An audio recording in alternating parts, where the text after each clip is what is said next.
Right, good evening. Welcome to the 12 Man podcast, live on Facebook, in your ears at Spotify, Amazon, Deezer, all the good places. Obviously not live there. I'm not talking to you at 3 o'clock in the morning. You got me, Steve Jackson. I'm in the main chair as usual. I've got a guest tonight. I'll introduce him in a little bit. You can probably see him already. He'll give you a wave in a minute.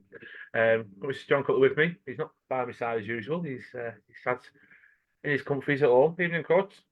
Evening, how we doing? Yeah, we're good. Are you? All good, pal. Oh, good.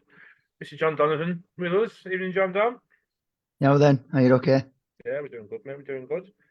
Good to hear. All the way from too many diversions to even speak about it, Mr. Steve Dickman. Evening, Dicko. Evening, boys. You okay? Yeah, we're good. We're good. And Good.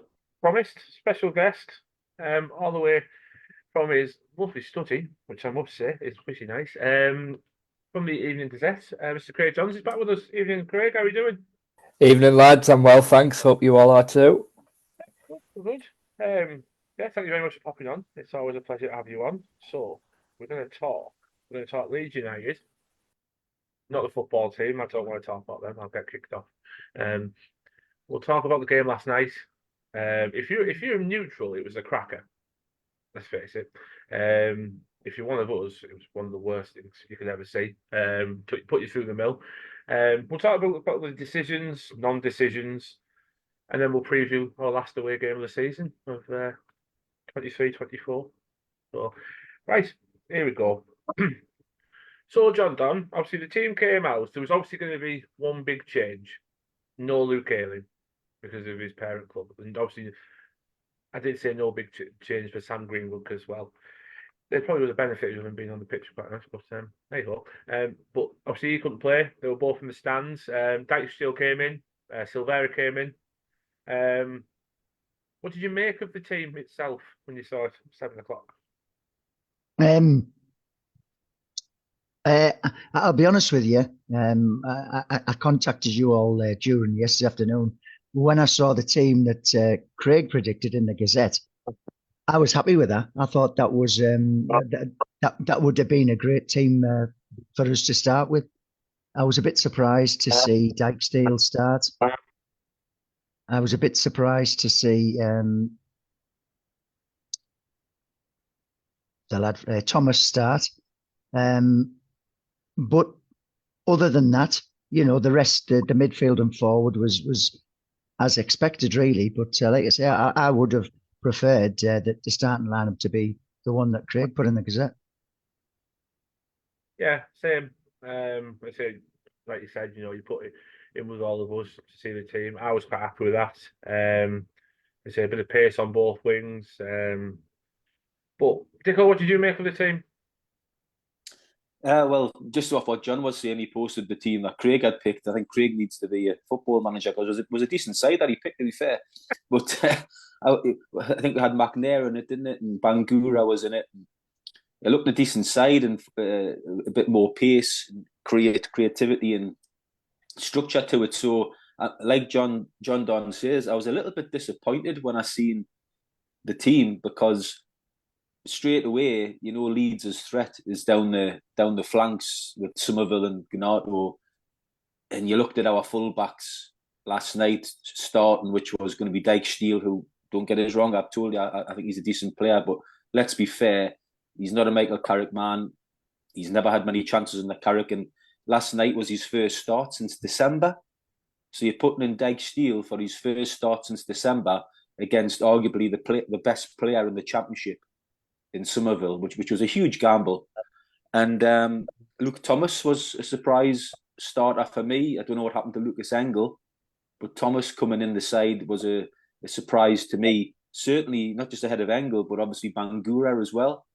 And in my mind, that was always going to be a huge problem for Middlesbrough last night. Attacking options last night were fine, but in the back of my mind, right from the off, I thought we're going to be up against it tonight in the wide areas because of the full-back situation. Well, that was it, wasn't it? I mean, I saw you before kickoff, and I say I was all right with the team, but the first thing I said to you, when I said the Leeds team out, look at their front four. Just Yeah. look at their front four. Coach, what do you make of the team? I didn't mind it, to be fair.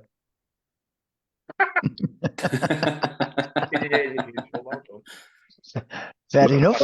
Looks like I still got brought you onto this. Just one for Craig. Were you surprised that, I know he's been playing the back four game lately, Michael Carrick, and going back to his tried and tested, but bearing in mind that Leeds this season, when they have struggled, has been against teams that have played a back five and compacted them and made them come inside instead of outside, like Sunderland have done home and away this season against them. Were you a little bit surprised that we didn't go to a back five last night, Craig, and play maybe Jones and Bangura as wing backs? I was, yeah, and that's ultimately why I predicted the team that I did that you've mentioned in the Gazette, because, obviously I think Leeds have struggled against that system, particularly lately. Blackburn did it and beat them last time out as well.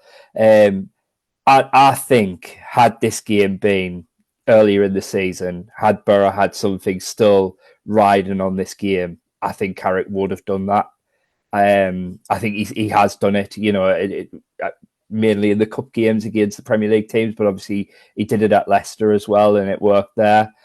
He clearly has his preferred system, this, if you want to call it 4-2-3-1. I know he doesn't like putting numbers on it, but that's how he wants to play. That's how he wants Middlesbrough to look going forward. And I think at this stage of the season, with little to play for, I think that's ultimately why he didn't go with a wing-back system. And I think similar with Ipswich last weekend and Hull in the midweek before that. I think maybe not so much Hull, but certainly Ipswich again is another game where he could have quite easily gone with wing-backs and tried something different. Obviously, Ipswich and Leeds both right up there challenging for promotion. Like, if there was more on it for Borough, he probably might have done that in both of those games. But I think ultimately it got to this point where it was almost, nothing to lose. Let's go for it. And I think one eye on next season as well. That's how he wants to play. Admittedly, I think we saw last night definitely that there's kind of gaps in the squad, where if that system is going to work next season, they're going to need to fill those gaps and they're going to need to add quality in certain areas in that team. But there's certain players who played last night, the likes of Silvera, for example, who ultimately you're kind of looking at for the future and wanting to give them a bit more game time. You laugh, you wanting to keep him in a good rhythm that he's in, and he's going to be playing in that system. Azazi's still getting to grips with things. So I think there's a lot of that in mind with the way he went last night in the end, in terms of, looking more towards next season. Yeah. No, you're absolutely right. It was definitely go out there and shows what you're made of, kind of thing.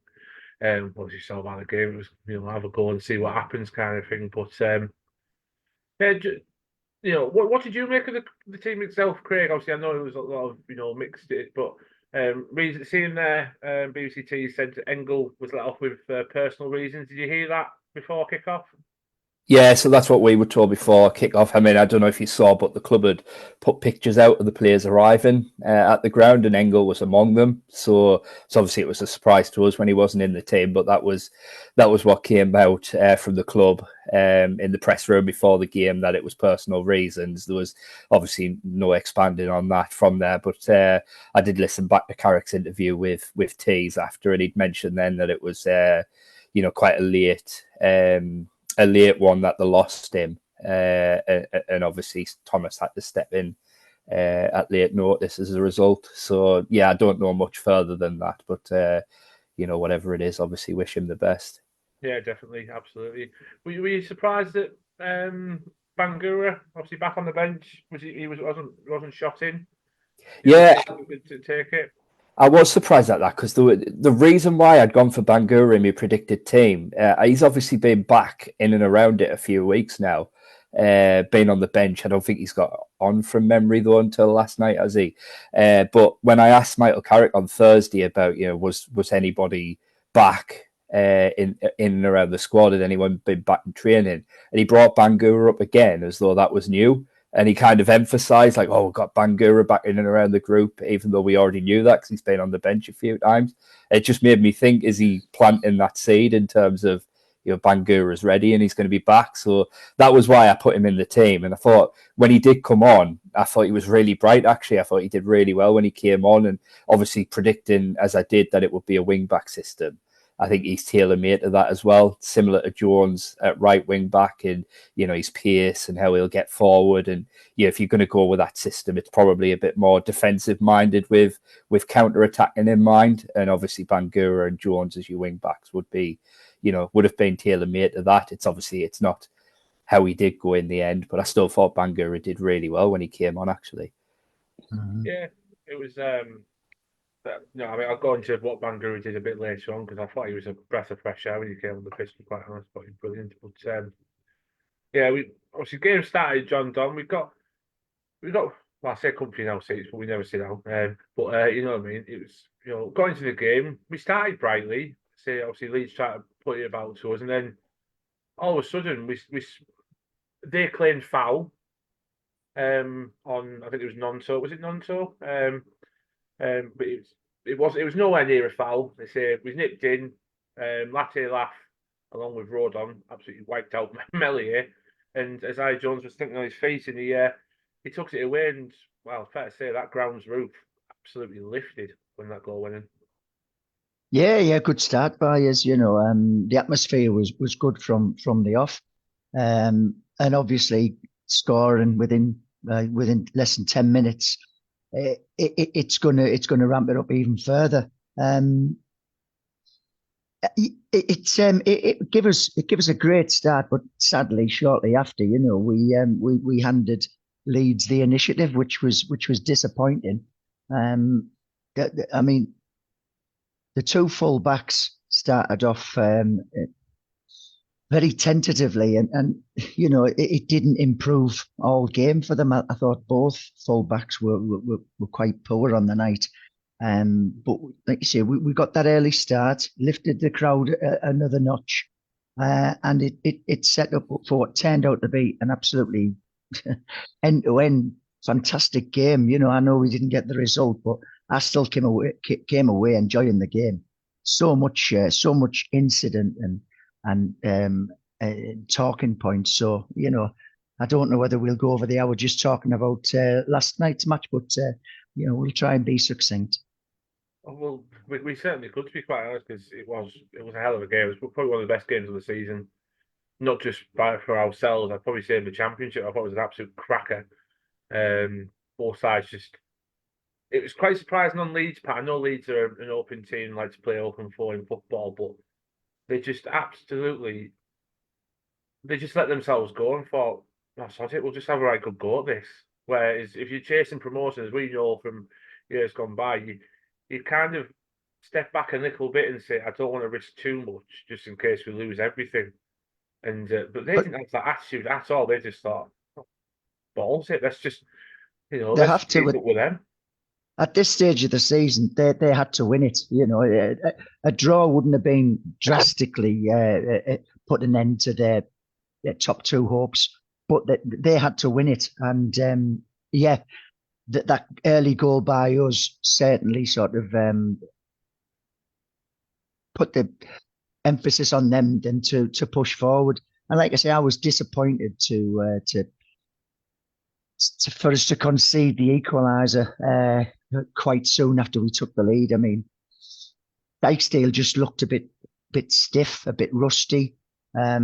He had ample opportunity to bring the guy down outside the box, but for some reason he chose to do it inside, and it was a penalty. There was no doubt in my mind it was a penalty.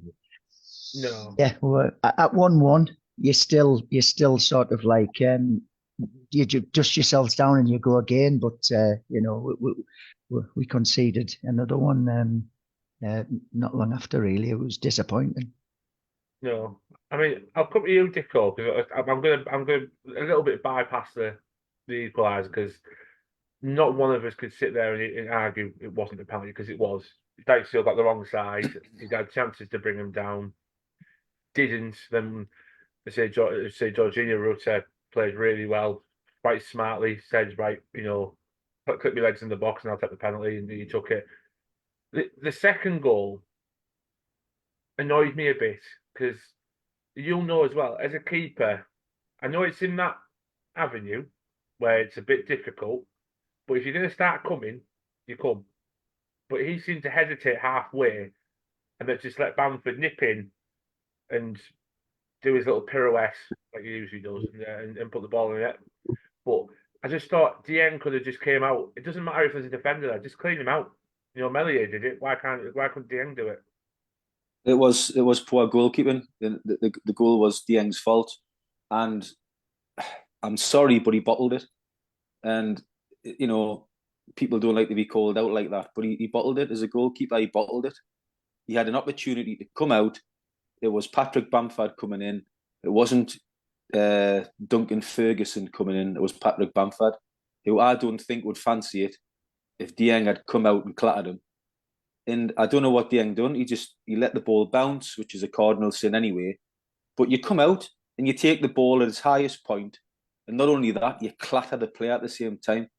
So the next time it happens in the game, he thinks twice. And it was an opportunity for me, to Dieng, to come, show, this is my box, this is my area, I'm taking the ball and I'm cleaning you out. And I don't know what he was thinking. He done nothing. He done absolutely nothing. He just stood, it bounced on the edge of his 6-yard box. He just done nothing. And the ball Bamford couldn't believe his luck. Knocked it in the back of the net, then ran away across the whole of the North Stand, putting his reputation out amongst all the Borough faithful. But Dicko, I didn't think they were on collision. I thought that they weren't head to head, and I didn't think Dieng would have crashed into him. It seemed like Bamford was at the side of him, and he took advantage when Dieng went to go, then pulled back for some reason. I don't know. It was inexplicable why. I don't think he thought he was going to be hit because they went on a collision course. Bamford was at the side of him. Just to explain what I'm trying to say is, from the goalkeeping position, it was an opportunity for Dieng to clatter him. Yes, he wasn't on a collision course, but to me, in that situation, you take the ball before it bounces, you're coming off your line, you take it at its highest point. Bamford's nearby you. You almost take the ball and throw yourself into the player. It's an opportunity to stake your territory as a keeper and clatter somebody. Can you imagine Peter Schmeichel or a Peter Shilton back in the day in that position? They would have wiped out the player and took the ball and staked the claim as, next time the ball comes in, this is my yard. Mm-hmm. Dieng, fair enough. For whatever reason, he just done nothing. Like you see, he seemed to come and then stop. Cardinal sin, let the ball bounce. And Bamford just couldn't believe his luck and just bundled it over the line. But it was a really, really poor goal to concede at an important time. I don't know if in his mind he thought that he was offside. Did he think Bamford was offside and the linesman's going to have his flag up because people seem to be looking at the line? But you don't make that decision when you're playing the game live. Not at all. You play to the whistle and you go and clatter the player and take the ball and then worry about if the flag goes up. And he's had a poor few moments, Dieng, since he's come back, funny enough, and I do like him. I think he's a good goalkeeper, but he has had a few poor moments since he's come back into the side. It's almost like he looks to me. I know this sounds really daft, but I'm going to say it anyway because I'm on here to look daft. But he sometimes looks like he's too casual. Like he's not that bothered. Even before the game, just his body language to me. Now, there's been rumoured in the press that there's teams looking at him, Premiership teams looking at him, teams abroad are looking at him. I don't know if he thinks he's bigger than Middlesbrough now or what, but his body language to me screams lackadaisical. Even before the game, a big game against Leeds, when for whatever reason, he ran to the North Stand after the rest of the team on his own. And he looked like he could barely be bothered to put his hands together to clap the fans as he ran towards the goal. He just looked half bothered to me all afternoon, like too casual, like he was just playing like a friendly game. I like to see players involved. I like to see players invested in the atmosphere and the crowd and getting the crowd involved and stuff as a goalkeeper, running towards an old stand in a full house, give the crowd a clap. He just looked, I don't know, just my opinion watching the game, before the game, his body language, he just looked a little bit like he couldn't be bothered. And that goal was that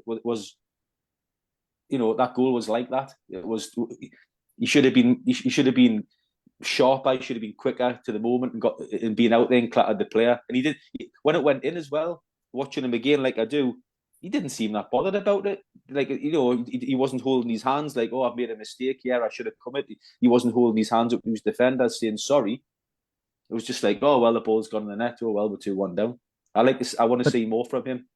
But that was it. We were 2-1 down with two individual errors in my eyes. 100%, yeah. The penalty and then Dieng's sort of error. And we were 2-1 down, and you can't give Leeds anything at all. They've got an absolute tremendous forward line. And when you look on the bench, they had Dan James, they had Kamara, they had Pirro on the bench. So they're absolutely immensely strong in the attacking department. And we gifted them 2 goals. Yeah, it was like almost, it was typical Borough beating themselves again. That's what was frustrating. It was like Leeds are 2-1 up, and you're sitting in the stands thinking, how are Leeds 2-1 up? They've done nothing. It's just been Middlesbrough again, self-harming themselves by poor decisions. Poor decision by Dijksteel, poor decision by Dieng. Well, I think in the reverse fixture, Elland Road, we took the lead early. And I can remember us all talking about game management. Now, we've done this on numerous occasions. You could remember anything from Elland Road.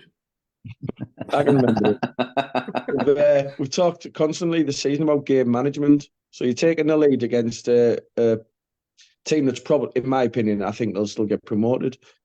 It's about game management, making the right decisions. Now, I hope Michael Carrick's taking all this in and certain players keep repeating it. I know Dicko likes Dijksteel and I like him, but we keep repeating the same things about him. He should be bringing players down.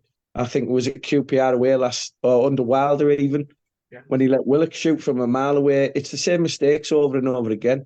So these are the type of things that we need to get out of the squad if we're going to be pushing for promotion like we all hope next season, because we're just repeating ourselves over and over again. Was it a good game? Yeah, it was a good game for a neutral. It wasn't a good game for me. I'd have took a 1-0 absolutely ball-fest. But at the end of the day, it's about 3 points. Keep making the same mistake over and over again. And that's what's cost us ultimately. Well said. And if you go back when we covered the Leeds game at Elland Road, I think we're all more or less alluded to the fact that it was a basketball game. Yeah. Middlesbrough should have learned the lesson. And certainly going into last night's game, if you really wanted to win the game and have a real opportunity of beating Leeds and making it difficult for them, like Craig was saying earlier, the back five was like obvious solution with the wing backs. Now, I don't know if Michael Carrick's just thought, we've got nothing on it, we'll just go and entertain the fans towards the end of the season, sell season tickets and have another basketball game with him and see if we can beat them 3-2 or 4-3 this time. If that was in his thinking. But I genuinely think after watching the game at Elland Road, if we had learnt our lessons and started with the back five last night with the wing backs, I think we would have probably beat them last night, because just going back to Dijksteel, and yes, I do see he's a decent player, and I've championed him a little bit on here, but let's have it right. He's never been a Michael Carrick man. He's never had a run of games under Michael Carrick. Every time he's played a game and made a mistake, he's been dropped for the next game. He hasn't started a game for Middlesbrough since December. Now, I thought that was a little bit almost chucking him under the bus last night, to throw him in against the league's best player and expect him to cope with that. I didn't think that was great management when you had better options out there. Now, Dijksteel, I think will go on and he'll sign for another championship club or he'll go abroad and he'll end his career reasonably well. It won't be at Middlesbrough, but that doesn't mean he's a bad player. I mean, you've got to put yourself in the player's position. If he doesn't feel loved, he doesn't feel there's an arm around him, he doesn't feel like the manager rates him or has got his back, he won't give him a run of games, and the only chance he's going to play is during an injury crisis. That doesn't fill you with confidence as a player. So he won't be here next season, and I wish him all the best, because since he's been here, he hasn't been a pick a bother. He's never moaned, he's never whinged, and he's played whenever he's been asked. Now, yeah, last night he had a poor game, but let's put it in context. It's his first game since December, against the league's best player, what were Middlesbrough actually thinking he was going to do? No. Well, you talked earlier about bringing McNair back into the team. When was the last time he started? Would we have been throwing him under the bus? At the end of the day, we can sit here and make excuses for Dijksteel all we want. It's not excuses for Dijksteel. It's a fact.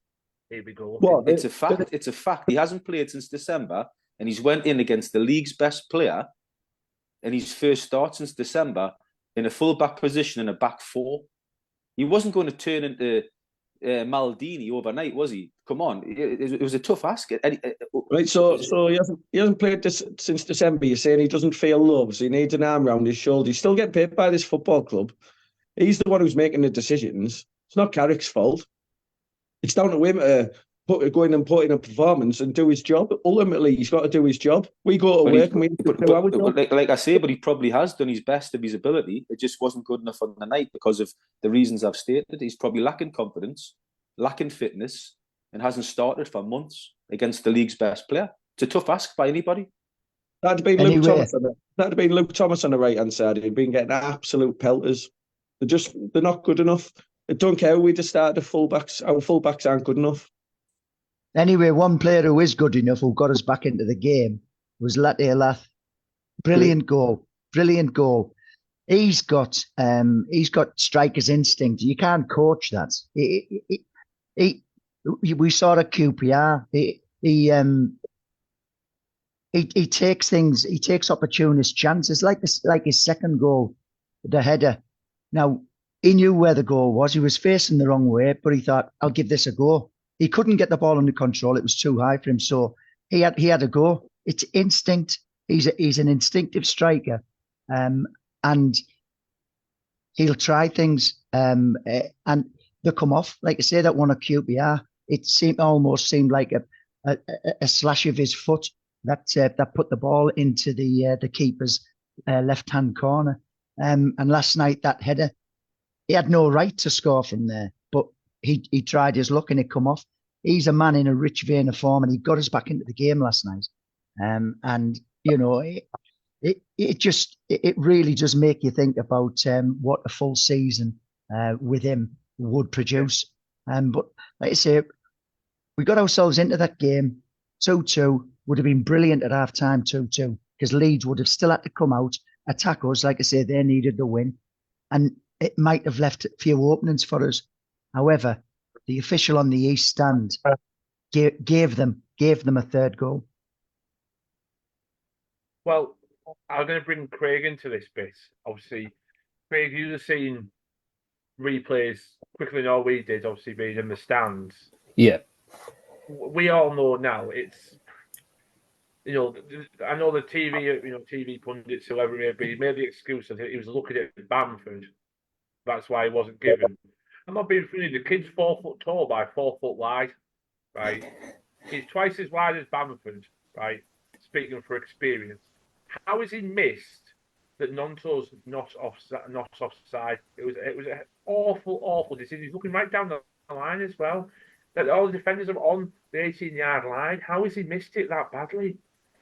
Yeah, it shouldn't happen, should it? It's a clear and obvious decision. If you were giving him a bit of kind of cutting him a bit of slack, it's a very kind of fast move from Leeds, isn't it? They play the ball very well. It was very slick football, and they are pacey forwards. So maybe he's given him the benefit of the doubt in that respect and thought he's maybe got that line right. But I mean, when you see it slowed down, which I guess it's really easy when you see it slowed down, when you see the replay, yeah, it's clearly off. And when you officiating at that level, you've got to get those decisions right, haven't you? I know VAR causes a lot of controversy in the Premier League, and understandably so. But in big important games, Michael Carrick made the point after the game. It might not have had much on it for Borough, but that did have a lot on for Southampton, for Ipswich, for Leicester. It's an important decision for them as well, and the price of promotion to the Premier League is a massive one, and the cost of missing out on that is also a massive one. So there is an argument. I wouldn't like to see full VAR introduced in the Championship, but I know there's been talk of VAR light and things like that. And, just a quick watch of that replay. You don't need to draw silly lines or anything like that. You just watch the replay, pause it in the right moment, and you see he's clearly offside, and that goal can be chalked off. And I think there's definite arguments that, with what's at stake financially now in the Championship, there's a definite argument for that. Because, you can't get decisions like that wrong. Yeah, that was an old-fashioned offside. There was daylight. It wasn't toenails or armpits or a flick of the hair offside. It was clear. And he'd got the wrath of the East Stand on a number of occasions before then, and they're normally passive. But yet they were up out the seats berating him for a couple of decisions earlier on in the game. So this one cost us badly. Going in at half time, 3-2 down. Like I said, Leeds regrouped, and they came out second half, and they just soaked up the pressure. And what we saw was that when teams sort of like just block us off, we struggle. We struggle a little bit creating any real chances. So, like I said, that mistake by that official was massive in the bearing of the final outcome. One thing I'll say about that as well, though, like the officiating was really, really bad. It was too easy for them in and around the box. The gap in between our midfield and the back four, they were getting in plenty of times. They were having too much space in and around the box. It was too easy. If I can be, I don't want to pile on him. I really don't. But I felt for that goal, I know it was offside, and that's what everybody's going to look at. It was on the same side again, wasn't it? Every goal came from the same side. It wasn't a coincidence last night. They saw Dijksteel, for whatever reason, maybe, as a weakness, and they targeted him because every goal came from that side. Every single one. It was. I don't want to pick on him. I really don't. Well, if you're going to be honest, though, if you look at the third and the fourth goals, they were on Dijksteel's side, but he wasn't the one marking the player that scored the goals. One was Vandenberg, and one I can't remember the other player, but it was on Dijksteel's side, but the players took on a different player to score. Yes, it was on the right hand side, so yeah, it come down his side. They may well have targeted him, but as well as Dijksteel being at fault for the penalty, the other two goals that come down his side, they went past a different player to Dijksteel. Dijksteel was in the vicinity, but he wasn't the one marking them. They cut inside Vandenberg and bent the fourth goal in the corner past Vandenberg and then Dijksteel. But you've got to be fair to the bloke. It wasn't like Dijksteel's been rinsed 3 times by the players to score. It was only the penalties give away 1-on-1. The other goals they beat other players. That's not me saying it's all his fault. And that was just me saying Leeds knew where the weakness was, knew that he hadn't started a game since December. Funny enough, I think his last game he started was against Leeds back at the end of November, beginning of December. I could be wrong. I think it was Huddersfield away, but there you go. I think it was Huddersfield away. There you go.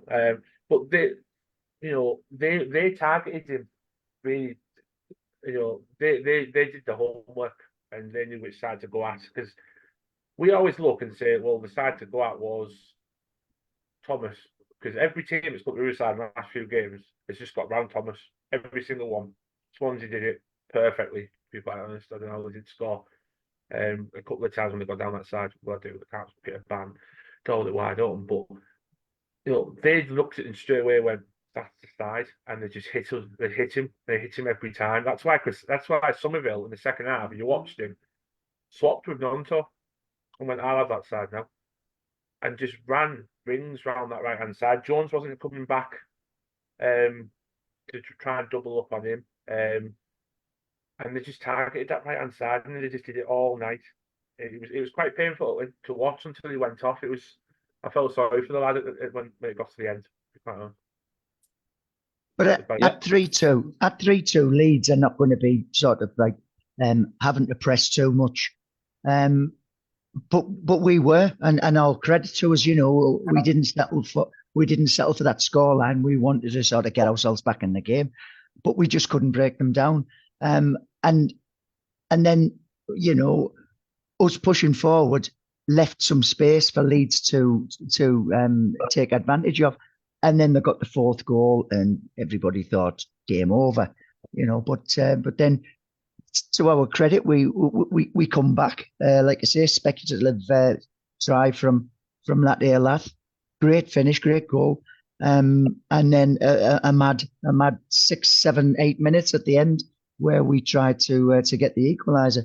It made for a good game. I really enjoyed it. I don't normally say that when we lose, but I did enjoy the game, and I was pleased that we gave Leeds a good game. They're free scoring. They're pushing for the top 2 spots, and they're having to resort to going in the corners and just clearing the lines because they were hanging on in the end, and all credit to us for driving them right to the final whistle. We talk about the ball across. I know, obviously, people are going to talk about Latte last header. It was a quality header. Melier gave up straight away as soon as it went up. He was like, I'm not getting that. The ball over the top from Johnny Howson. Was it not Alex Gilbert? No, was it Gilbert? Yeah, it was Gilbert. Yeah, Gilbert. Yeah, got the same haircut. Right. Anyway, the ball over the top was absolutely pinpoint. It was perfect. He saw the gap between the back line because Leeds didn't push back at any point. They just kept pushing on and on. Obviously, fancying another goal out of us. And he just found that gap and went, I'm going to go over the top. It's not the first time we did it because we caught him over the top a couple of times with Latte Lath's pace. And the ball over the top, I know the header was good, but I thought the ball over the top was even better, to be quite honest. I thought the subs had a good impact. I thought Alex Gilbert looked bright when he come on. And you see he got the assist, and Bangura when he come on as well. Rattled into a couple of tackles and looked pacey and got forward. And I would like to see Gilbert and Bangura be given a couple of, well, certainly more minutes in the last 2 games of the season, because if you don't give them game time now, you'll never give them it. So let's see what they can do the last couple of games of the season. Play the players that possibly will be here next season, and not the players that are on loan or will be leaving. Yeah, don't forget there's still 6 points to play for, and there's a lot of fans going down to Cardiff. There'll be a lot of fans turning up against Watford, and okay, yeah, it's time to offer the likes of AJ Matthews, who came on, possibly Law McCabe, if he's still featuring in the squad for the final 2 games. Give them minutes, give them experience, but let's still play for 6 points. We want to finish the season strong. It's about momentum into next year, and yeah, we lost last night, but that was after a 10-game unbeaten run. So yeah, let's go down to Cardiff and see what we can do. Let's try and get the win, obviously, and not just think of it as an experimental game where we try this, try that. We've got pre-season friendlies for that. I know we lost in the end, but I thought the second half performance, I thought we played really well against, like I've said before, a team that's right up there at the top of the league. I thought second half we were excellent. I didn't for 1 minute think that we'd have 67% of the ball against Leeds and have a lot more shots than what they did throughout the whole game. Ultimately, we lost, but second half, I thought we were fantastic, to be fair. The lads never dropped their heads, worked the socks off, and as a fan, that's all I can ask. Yeah, and there was some good individual performances. Okay. We've highlighted, obviously, the mistakes that individuals have made, but over the 90 minutes, there was some great performances. Obviously, Latte Lath 2 goals is going to get a lot of the plaudits, but I thought the 2 centre halves coped really well with Leeds' attack.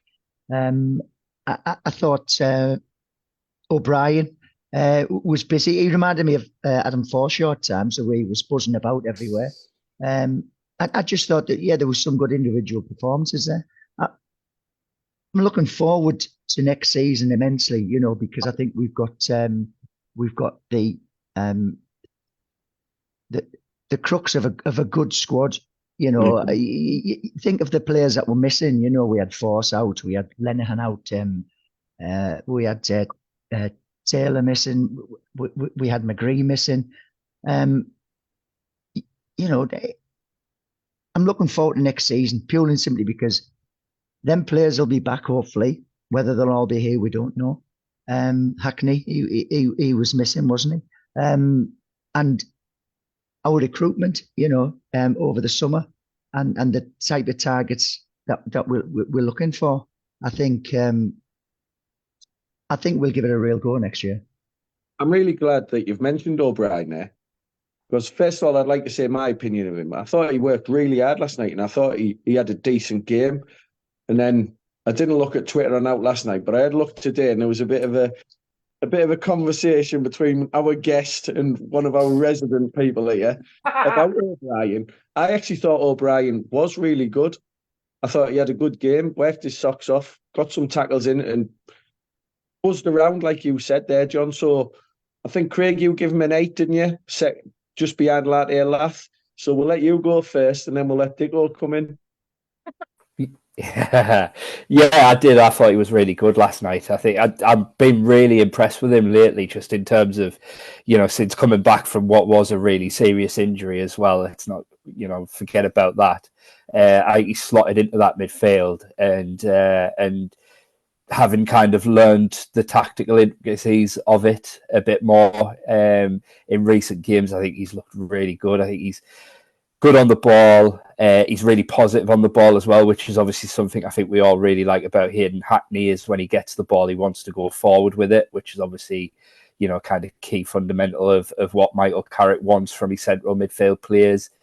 He drives with the ball, but as you see, he's got a bit of energy about him as well, and he'll give that kind of like the legs in the midfield, which you probably need alongside of Johnny Howson.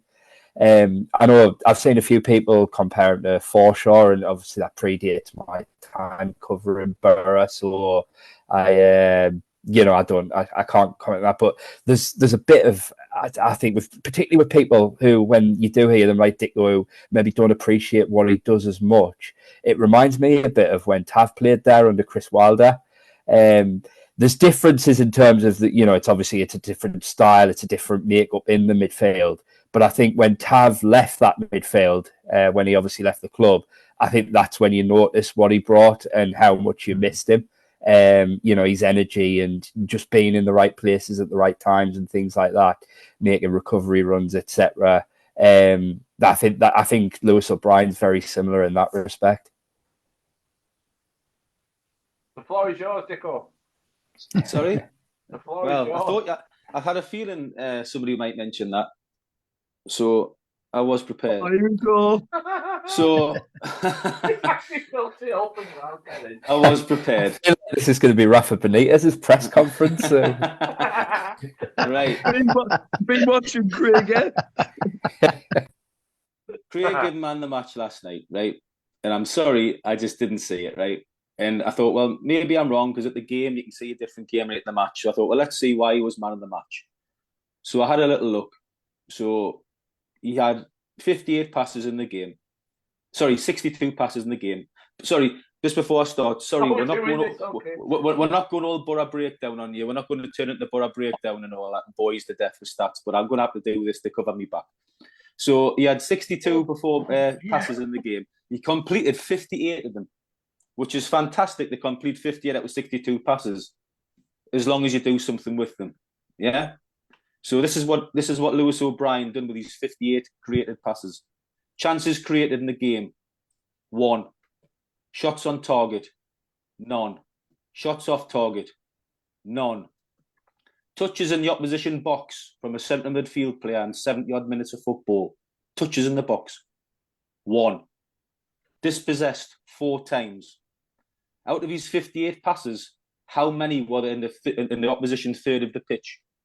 12 out of 58.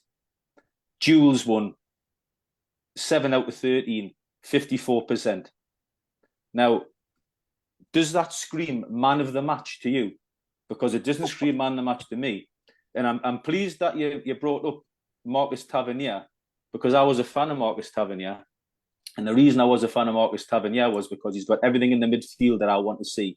He runs around, he goes box to box, but what Marcus Tavernier brings you is goals and assists. Not as many as he should have got in a Borough shirt, but he did bring goals and assists. Lewis O'Brien, 22 games, goals, none, assists, 1.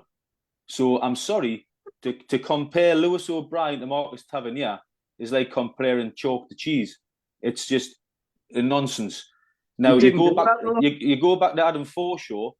Adam Forshaw, I'm pleased you said he looks like Adam Forshaw, because I agree.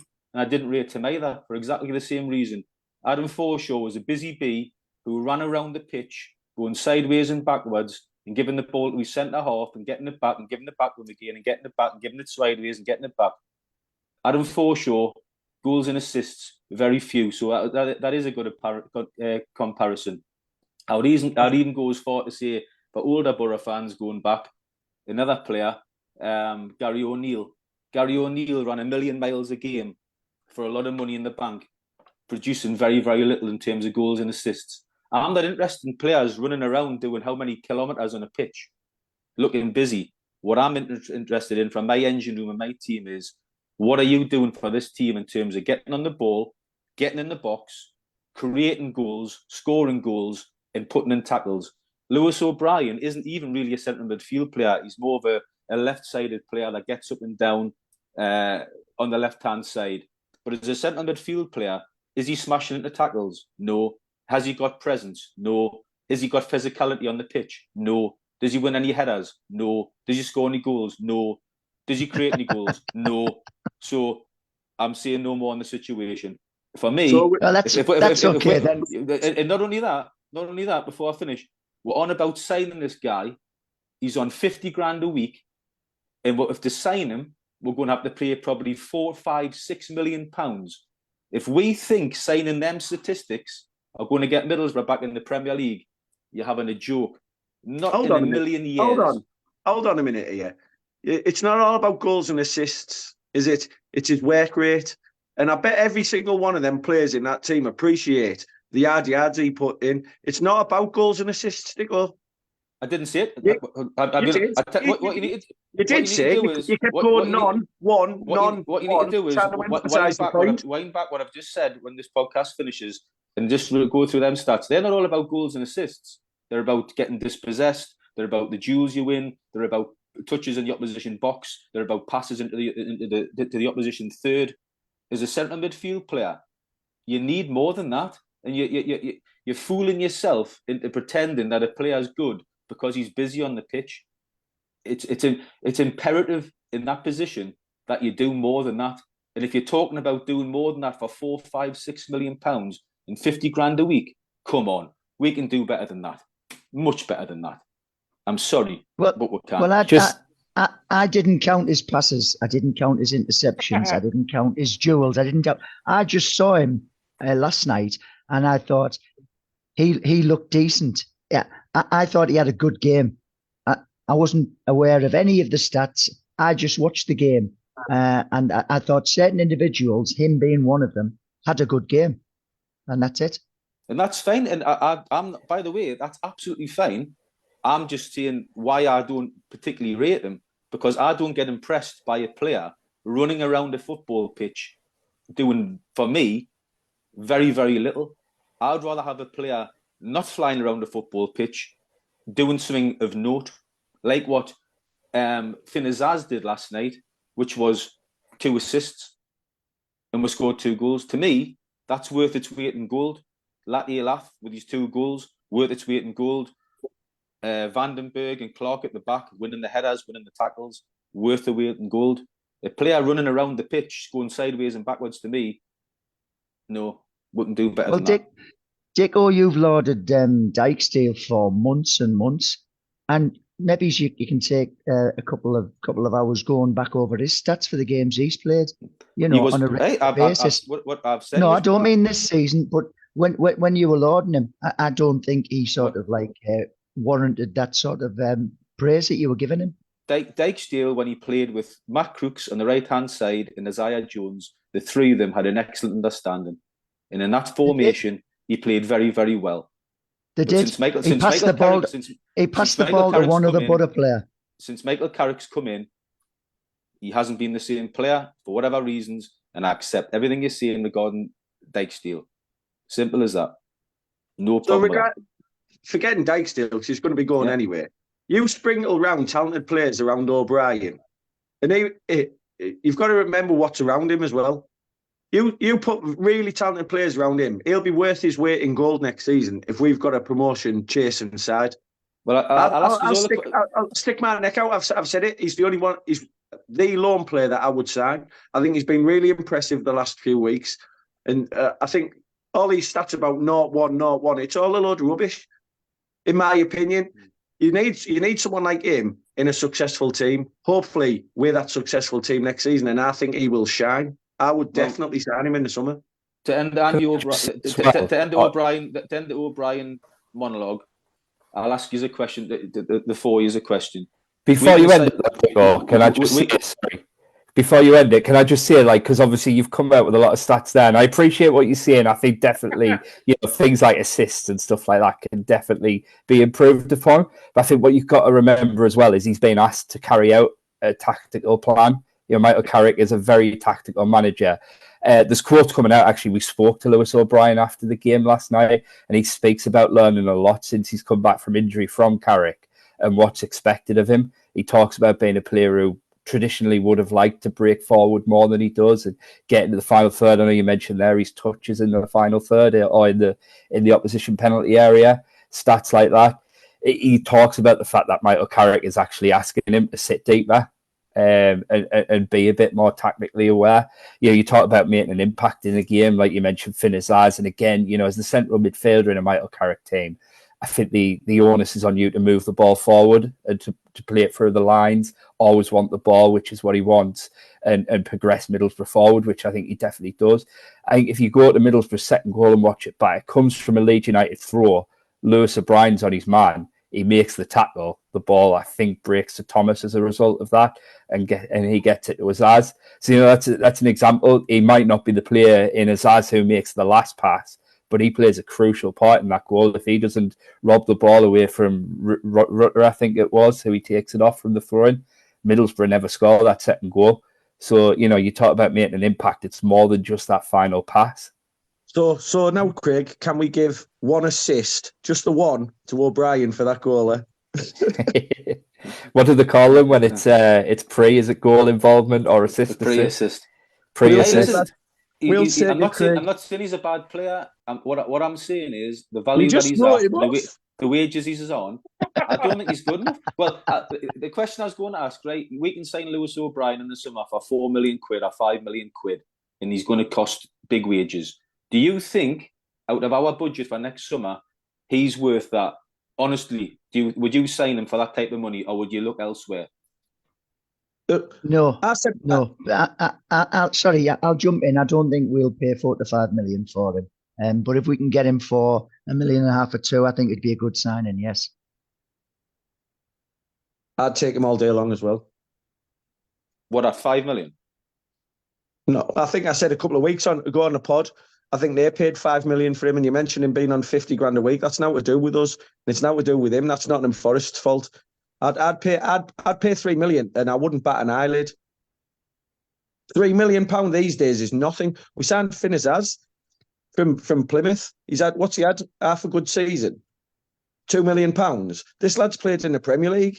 He's proved himself in the Championship, been promoted, played in a playoff final, I think he did, with Huddersfield. When he came here with them, he was absolutely outstanding. He had a brilliant season, one of the best centre midfielders in the Championship that year. 100%. Without a doubt, I'd pay £3 million for him. And he's 25. I wouldn't pay him 50 grand a week, and this club won't. And he wouldn't expect that. But if he wants to I didn't say that, but obviously he's not going to come for nothing. If he's on big money, players don't, they don't just give up wages at that level. So Middlesbrough would have to pay substantial wages to take him from Forest. That's just facts. I agree, but that's a financial situation. I'm on about the talent of the player. Would I pay him 25 grand a week to come here? No, I wouldn't. But that's a different question.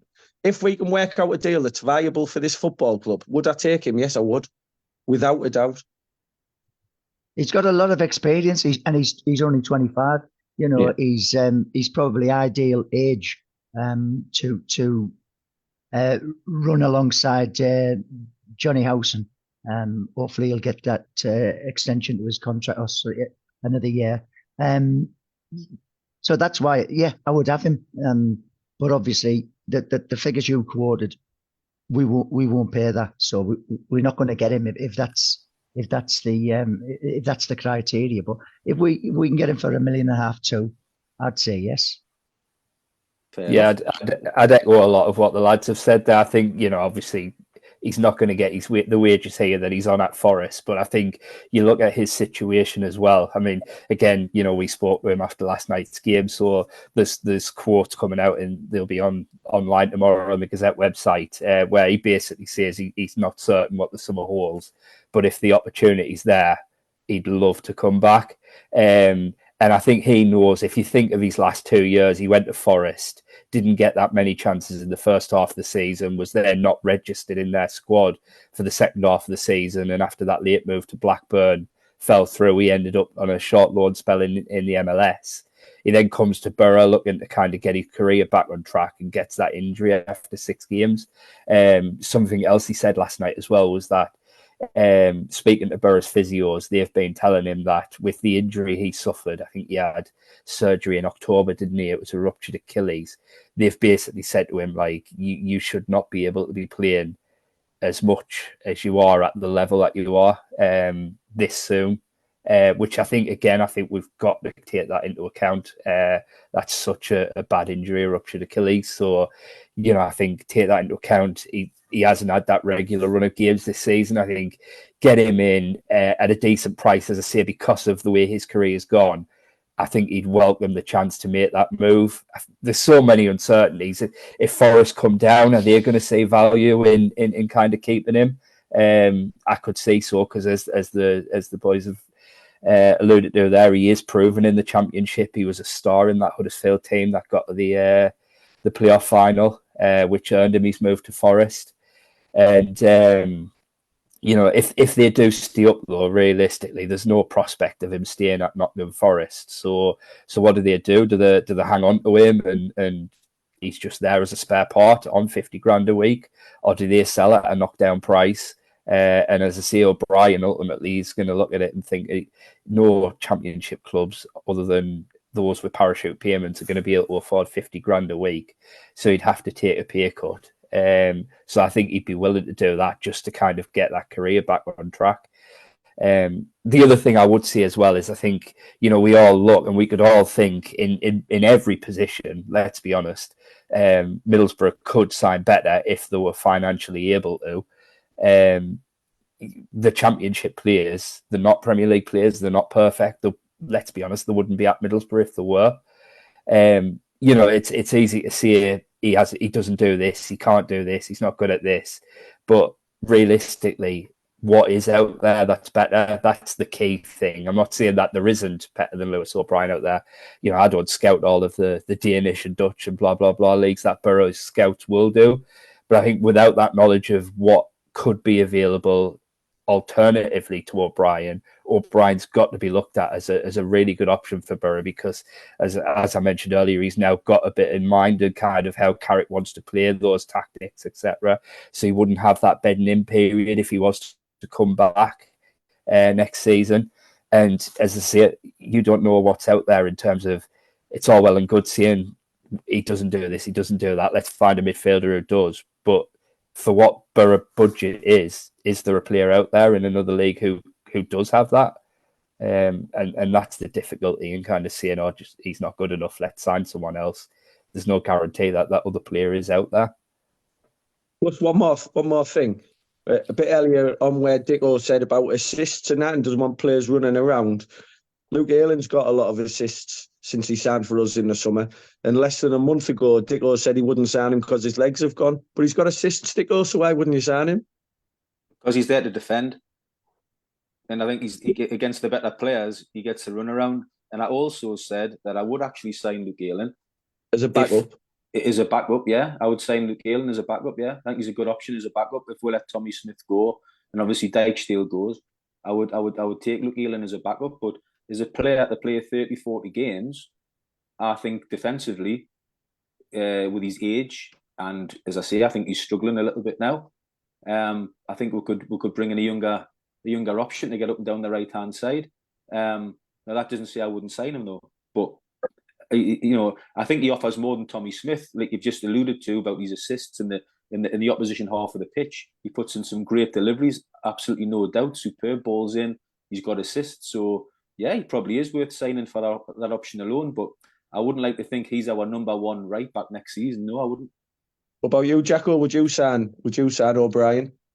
I'm still trying to take in the last half an hour, to be quite honest. Jesus Christ. We've caned into another Borough podcast. We've given stats that only Barcelona would be proud of. We haven't caned another podcast. One of us has. We haven't. Oh God. So would you sign him, Jacko? Yes or no? Not for the money that Dicko mentioned, no. But if we can get the right deal, yeah. And he's 25. He's not even got to his prime yet. He's plenty of years left in him, and he's only going to get better as well. I thought he was really good last night. Really good. So because Tico liked giving all the numbers with his fingers, that's 4 that would have him here, and just the one that wouldn't. I've got another finger for you, John. Oh God! just for the record, people have probably missed this as arguing about Tommy Smith. I still love you, Tico. I still love you. Well, Satan grieves your back. God, what a remarkable half an hour that was. Dear me. It's all about opinions, lads. It's all about opinions. Me. Right. I need to get myself back on track. I know we said we were going to spend the whole hour talking about Leeds, but here we are. Here we are. Right, man of the matches. I'm just gonna have to move on with it. I can't go on anymore. Craig, I'll start with you. It would, obviously, I know people read in the Gazette in the article. Obviously, your man of the match. Who did you give your man of the match to, and why? I didn't actually give a man of the match. I just give 2-8 to Latilaf and O'Brien. I thought overall O'Brien was probably the better player, but I think Latilaf scores 2 goals. It's a key contribution to the game. He's obviously a big part in the 3rd goal as well, so he probably edges the man of the match for that reason. Picked up his article. He didn't even put a man of the match in it. Right, John Don. Yeah, Latilaf. 2 goals. Busy at both ends of the pitch. I mean, he was playing right back, left back, putting tackles in everywhere. He was all over. I really like him, and man of the match for me. Yeah, superb. Dicko. Obviously, I'm torn between O'Brien and Dijksteel, but I'll go Latilaf. Good. Much as I want to say O'Brien, just for that second goal, I wanted to talk about earlier. That second goal by Laff was absolutely outstanding. It might not have looked as pretty on the eye as his first, but that second goal, the finish was brilliant. So I'm going to give it a Laff. Yeah, I'll make it a full house. I thought Latilaf was brilliant. I want to give a big mention to Finazaz. I thought Finazaz was brilliant last night. I thought he was so good. You could see, even with the pass for the first goal, I know it took a nick off Gruev and went round Rodon, but you could see the idea the first time pass. And also he worked with Laff for for our second goal as well. They say fed him in, and it gets a lot of pelters on this podcast. So even though we did call him, the Championship Zidane, Zinedine Azaz, but I thought he played really well last night. I thought he was really good, but you can't really look past Latilaf, can you? He's another one who's going to shine next year, in my opinion. I really do. He sometimes does dwell on the ball a little too long. You sometimes wish he could get a shot away instead of that extra touch. But I think he'll be a big player for us next year. Next season. It's not just going forward. We mentioned about his work rate. I think it was probably after the 75th minute last night where he found himself in the left back spot where he made hard yards, and that's outstanding work rate from a centre forward. That. We're not allowed to talk about work rate, so I'm not going to. I'll have a lot of stats whacked at me. So, but no, you're absolutely right. I thought when I looked up and I saw the tackles being flown in, right back, left back, whatever it may be along the back line, I thought I had to look at it, double take. I couldn't believe Latilaf. The amount of energy that boy has is remarkable. Yes, I'm using that word again. He was that good last night. And he's only 24 as well, isn't he? I say that, he's not very old either. We've got a hell of a future. And not one mention the last few weeks of Riley McGree. We'd all thought we'd missed Riley McGree. We've not even thought about him now. We have missed Riley McGree, though. We haven't. We have. We haven't. He's a top player that gets in that. He's a top player that gets in that team all day long. Punch and Judy, that wasn't it? I think he'll go in the summer, but I'll be gutted if he does. Yeah. So to clarify that, is one punch and one Judy. I just think that's McGree. I know he's out for the season. I know we weren't going to see him last night anyway, but I'd be surprised if we see him in the Borough shirt again, to be quite honest. But there you go. We don't know. But right, Cardiff, last away game of the season, John Don, last trip. First thing, I never really give him the home team when we were on away game, the shout out. But the pricing for the tickets is really good. Yeah, fantastic. For an adult is unbelievable. Yep, absolutely. Yeah, I can't fault it. It just, it gives the away traveller something back, doesn't it? Because obviously it's a hell of a journey there.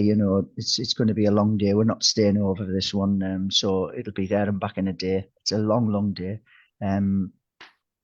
So yeah, rather than paying 30 quid that you do at most championship grounds, you're paying 11. So it's ideal. I don't know what I'm going to spend the other £19 on. No, I haven't decided yet. Water. That'll be it. I knew it was a liquid form of something. Yeah. Keep yourself hydrated. That's what you need. At all times. At all times. Never let yourself be without a bottle or pint of water the whole day. Money well spent. But Craig, are you making the trip down to South Wales for this one? Yeah, certainly am. Looking forward to it. As you say, with the great ticket prices as well, I presume obviously Israeli, isn't there a good Middlesbrough crowd going down? I would quite like to say, I know we've mentioned it a couple of times, a few opportunities that you might not expect. Alex Gilbert got a mention earlier, that assist for last second, and he put one on a plate for him at Southampton as well, didn't he? I'd like to see him. He's been one of the strangest kind of players of this season for me. Because I remember pre-season thinking I quite liked the look of him, and I think he was, not that it's a pointless stat, but he was, I think, joint top scorer in pre-season. Don't worry about pointless stats. We just had half an hour of that, so you crack on.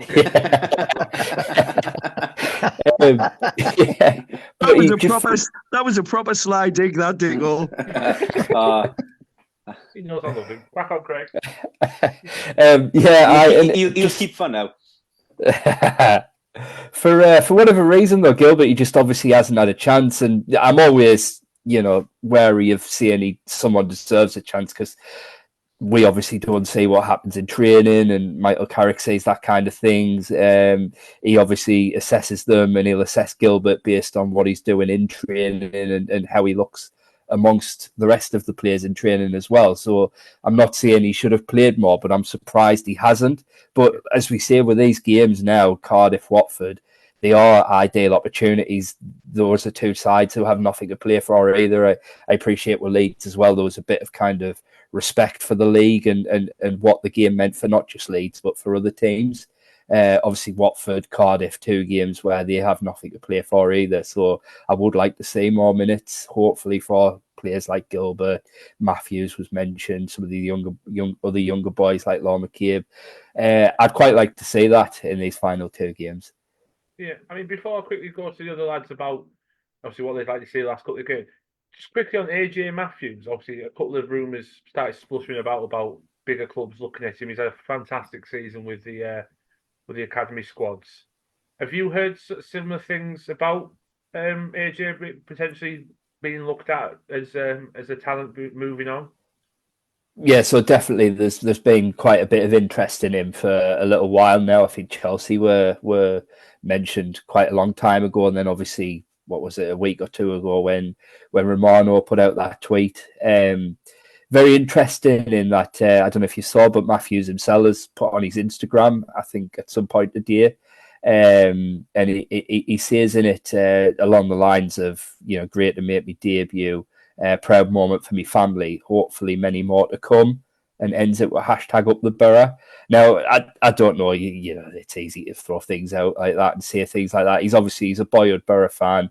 He's been given an opportunity, and I think the timing of that opportunity is very interesting with those kind of transfer rumours in mind. I'm hoping that Instagram post is a sign that actually, he's looking at it and thinking, I will get opportunities here if I work hard. Carrick has shown and proven that he will give youngsters opportunities. He's clearly got something about him, and I remember in pre-season he scored that goal at Hartlepool, and quality goal he scored at Hartlepool, and it was quite a long range drive where he got the ball turned, hit it, and it was just the confidence that I presume he was 17 at that time, so he's 17 now. To come on in a game and do that. I know it's only a friendly, but nevertheless, you're getting your chance to kind of show what you're about in the first team picture. To come on and have the audacity almost to even have a go and do it showed a great level of confidence and also a great level of ability. So, very, very positive to see him get that chance. And I'm hoping the fact he has got it will, kind of sway him to stay. Interestingly, I didn't realise until kind of today when obviously all the posts have been going out. His dad is Lee Matthews, who he started his career at Leeds. He won the FA Youth Cup with Jonathan Woodgate at Leeds, and he's now a big agent. I don't know if you are aware of Lee Matthews, but he has SMI. That's his agency, his company. They have loads of like top young talents around the northeast, including Hayden Hackney and Sol Bryn. Quite a lot of Middlesbrough players from the academy on their books. And so Lee, who owns that, is actually AJ's dad. So again, there's a connection to Borough there with Woody and with all the other Borough players. I'm hoping that'll help Borough as well, because clearly there's talent there. The likes of Chelsea and whoever else who are looking at him, they don't look at players of that age without a good inclination that there's talent there. Chelsea are short on players, aren't they? No, you're absolutely right. He is a talent. He's had a cracking season with the academy. Hopefully, he can do what Hayden Hackney's done and make that little step up and come towards the first team a bit more, especially into next season as well. Dicko, obviously looking at the squad, like the lads mentioned there for Saturday, would you bring Ayling back in for Dijksteel? Yes, yeah, absolutely, yeah. Why not? Dijksteel's got no future here. If Michael Carrick was looking to bring Ayling in next season, why not? It's another opportunity for him to play.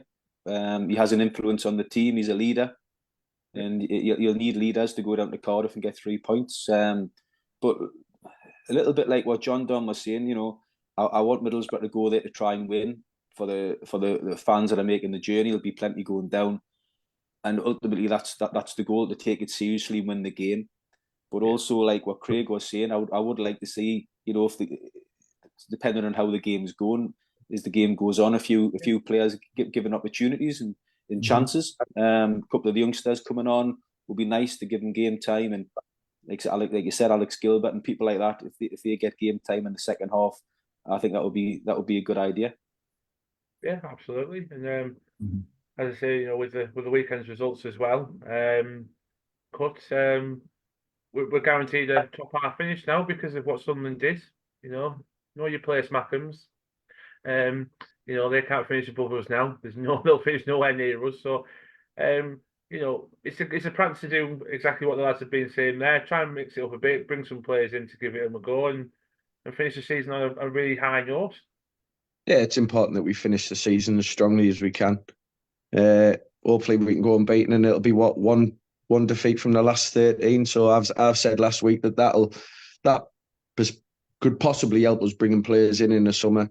Let's hope so. So yeah, I would like to see a couple of the youngsters being given more minutes, like the lad said there. I'd like to see Gilbert start. I'd probably play Bangura at left back as well. Thomas is just a lone player, so we might as well give Bangura the minutes. He's one of our. We're trying to build him up in the future, so give him the minutes as well. I'd like to see the players that are owned by the football club playing. Yeah, I'd agree with that. It's if you're going to give players opportunities to show what they are, I think this is the time to do it when they're pressing up a little bit. So, one last thing then, boys. Prediction time. I'll start with you, Cuts, then, as I finish with you there. Prediction for Saturday. Yeah, Lewis O'Brien anytime and Borough to win 2-0.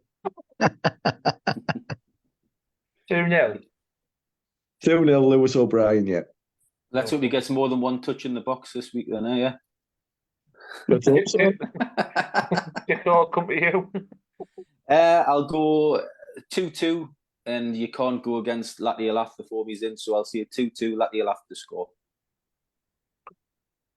John Don? 1-0. Latte Lath. That'll do. That'll do me. Craig?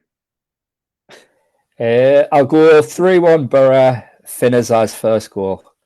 Lovely. That'll do me. Good. We're putting that bet on, by the way, Craig. We do a pound charity bets, the correct score and an anytime scorer. So if that comes up, it'll be a good price. So that'll go towards our charity. Yeah, I've seen you do that. You should have Bandy on more often. Doesn't he always get them right? He's had a couple, but the lad just above you on my screen, John Cutler, he's been quite good also. Yeah, unbelievable. No good putting that bet on once I've predicted it. Same with when I predict teams, they just don't come in once I've predicted them. I mean, he has done well. You never know. He has done very well. I mean, he's not banged a 220 to 1 winner like I did, but he's done quite well. Well, it is the same every week, and someone has to pat themselves on the back. I can't reach my back, so someone has to. Right, what's your prediction, Jacko? 4-1 Borough. 4-1. Oh, 4-1 that'll be Borough. good. Give them I might exactly what they deserve. Yeah. Who's scoring though? 4 players, I hope. No, I'm gonna go Lewis O'Brien anytime. You had to go and spoil it, didn't you? Lewis O'Brien anytime. 4-1 Borough. I think that would be a cracker. Well, if it's 4-1, I might save me £19 for a bottle of Celebration Fizz on the way home. I'll send you some money to spend the £19 on. Celebration. It's got to be sparkling water then if you're going for that. Okay. I'll tell you what I'd love to see for next season. Craig joining us on the bus for a long away game, then doing his Gazette report straight after. I thought he had done it before the Leeds game after he's marked up to the Leeds game, but no, I mean. I think what the people might want to see is us try and do a podcast live on the way back from the away game. That'd be what someone want. Nobody wants to see that. I don't think anybody wants to hear it, mate. Never mind see it. No. I'm not able to speak. But before we finish, one comment for you, Dicko, from another Mackham mate, Andrew Kilty. Oh yes, Andrew. Yeah. I know Andrew. Yeah. Totally agree with John about O'Brien. I would make him a priority signing. Robbie Mustoe wouldn't have a look in Dicko's team, and how good was he? Stats don't tell the whole story. I think O'Brien can run the games for us with Hackney alongside him. Mr. Keelty talks a lot of sense. Well done, Andrew. Well, I'll just reply to that, and I do know Andrew, and I like Andrew. No problem. O'Brien couldn't polish Robbie Mustoe's boots. That's all I'm going to say about that. And I like Robbie Mustoe. And Robbie Mustoe, if you look at his stats, did score goals from midfield. So there you go. Just on that, because he raises a good point there. And I've spoken about it today in a piece I've written with Hackney, and I think it's a real shame for Borough if they are looking to sign O'Brien in the summer. They're probably not going to get to play him alongside Hackney before the end of the season. It doesn't look now like Hackney's going to play any kind of substantial amount of football. The one issue I'd have, I think, if you are bringing a central midfielder in this summer, is you'd want it to be a starter alongside Hackney. And kind of almost phasing Johnny Howson out. As good as Johnny Howson's been this season, He does need to be slightly phased out next season. It probably will be his last. Craig, you get wrong by saying that. I got wrong the other week by saying that, so be careful now. But yeah, so what I was going to say though is with Hackney and O'Brien, are the two similar to play together? That would be my only issue. Or will that be a really good blend in terms of, going forward and being really ultra positive? Or will it be a midfield that are caught out a bit too much? And we mentioned the struggles against a low block, as we saw in the second half with the fourth Leeds goal last night. Will Middlesbrough be kind of turned over very, very easily with a midfield of Hackney and O'Brien? It's a shame for me that probably I don't think now they will get at least one game where they can play it together and have a look at that, because that would be one slight concern with signing O'Brien in the summer. Well, O'Brien could be. I mean, obviously, Carrick's utilising him in a deeper role, so maybe him and Howson can be the two that work together. Howson, with his sort of with his experience, his know-how, and obviously O'Brien with his energy. I think the two of them might work together as a good defensive midfield pairing. I concur. Superb. And on that note, I think we'll end it there. Sharon's been very vocal, our dedicated Leeds fan. She did ask earlier who put 10 pence in Dicko, and someone replied, someone put a quid in him. So, so yeah, thank you very much for all your comments. It's been lovely to see them all. It's been funny. I was reading them, to be fair. But I'll leave it there. Craig, thank you so much for popping on. Always a pleasure to speak to you, my friend. We'll have you on again in a few weeks to do our end of season review. Yeah, we'll have a chat with you again in a few weeks. All right, my man. Cheers, lads. Always a pleasure. Never a Lovely, thank you. Thanks, Craig. Boys, thank you very much for popping on. Very weird not having you sat opposite me, cut, but we're back to normal next week. So and potentially might we have something a little bit special next week. So keep your ears out for that. Keep your ears out. Yeah, listen out for what we're going to tell people. Yeah, keep your ears out. Would you put them in? Would you put your ears in? Exactly. So no, in my look, it'll be Lewis O'Brien coming on, is it? We can't. Hour ever. We can't say at this point. No, but hopefully it'll be good. Yes, hopefully confirmed very soon. So yeah, keep everything peeled. And yes, I will. I'll see you all next week. Arrivederci. Up the borough. Be seeing you. Up the borough. Peace. Up the borough. Cheers, fellas. See you later. Ta-ra.